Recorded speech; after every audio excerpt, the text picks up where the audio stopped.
The 2025 Formula One Chinese Grand Prix is set to take place at the Shanghai International Circuit, where we've seen the Grand Prix hosted several times in the past. It's a track renowned for its unique layout and challenging course. The track has seen many great races with a lot of unique scenarios, such as when both front wheels of Sebastian Buemi's car fell completely off in the braking zone down the long straight in 2010.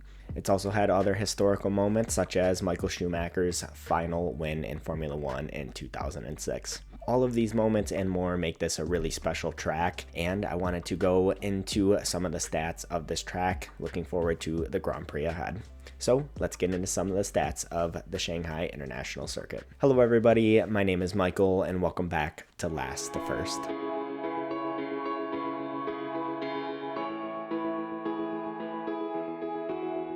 The Shanghai International Circuit is one of the longer tracks on the calendar, and it's one of the more punishing tracks on the car as well. It typically has a lot of tire degradation and has made for a lot of really interesting races in the past. The track is 5.451 kilometers long, and there will be 56 laps of racing for the Formula One race. In total, the drivers will be racing for about 305 kilometers for around an hour and a half to 2 hours or so, depending on red flags or safety cars or anything like that. The lap record is still held by Michael Schumacher in 2004 with a 1 minute 32.238. The most successful driver at this track in Formula One is Lewis Hamilton with 6 victories, and coinciding with that, the most successful team at the circuit is Mercedes, also with 6 wins as well. The circuit's layout is actually inspired by a Chinese character named Shang, meaning ascend or above. The track boasts one of the longest straights in the Formula One calendar at 1.2 kilometers,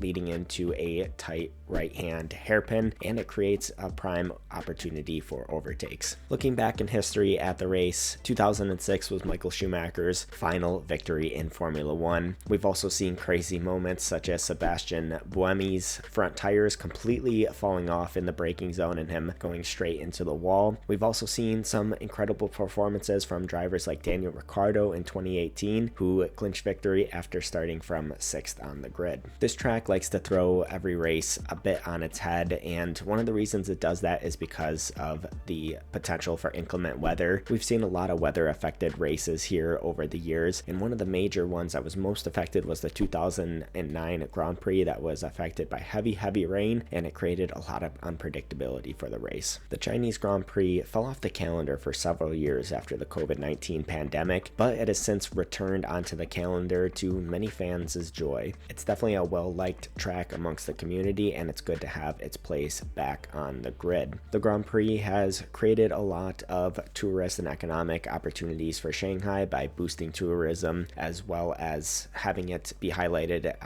on the global stage, as well as highlighting China's growing influence in motorsport. Of course, we had Zhou Guanyu on the grid for a couple of seasons, and that certainly boosted the track's attention and glamour as well. After that 5-year hiatus from the calendar, the Chinese Grand Prix returned last year in 2024 with a victory from Max Verstappen. In true Chinese Grand Prix fashion, there were multiple incidents and safety cars that led to a lot of hecticness in the race. Looking ahead to this year's race, I think we'll be in for another special one. With how close the grid is, it should be a really fascinating race. The track is going to pose a lot of challenges for the driver, having to balance between the very long straights and some of the twisty, windy turns throughout the track, as well as the really high tire degradation throughout the race. So who will we see come out on top of this year's Chinese Grand Prix? We will find out soon enough. So those are some quick hit facts about the Chinese Grand Prix. Let me know down in the comments below if you're excited that this track is still on the calendar, or if you didn't miss it so much over the years that it was gone. I would love to hear your thoughts down below. If you are interested, give the video a like and hit subscribe if you do want to see more from me. Also, if you're interested, you can follow me on social media. I'm on X as Last the First Real,